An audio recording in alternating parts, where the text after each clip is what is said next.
You guys, here I have the RESTMO garden hose nozzle. I bought this off of Amazon. You guys can see the brand name is right there. And the thing I like about it, it has 7 different nozzles. We're gonna go over all of them in a second, but that's the cool thing. You know, it has the different little nozzles right here.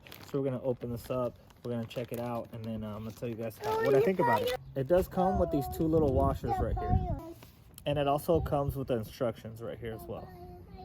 So before we screw it onto the hose, we're gonna take one of these little washers that we have, and we're just gonna throw it in there, and that way it's gonna make it tighter when we actually screw the hose on there. So now we can screw it on nice and tight. All right, you guys, we got it screwed in. Everything is good. It's ready to go. I have it all the way on high settings, and right now it's on jet. So I just want to show you guys the different streams that it has.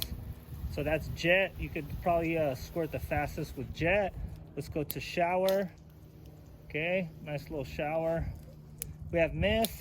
This kind of just sprays. This is if it's a hot day, maybe, I don't know. We got full. That's what full looks like. This is cone.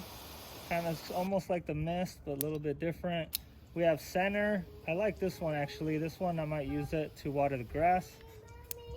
We have flat, which doesn't really work for me too much. And then back to jet right there. So I have to say probably jet. It's probably jet, or maybe center might be one of my favorites. But that's pretty much the functions on everything. Let me show you this before we end. So this stream is all the way up. When we push it down like this, that means it's all the way down. So you guys can see that there's not that much stream going on. Now you could definitely see the stream.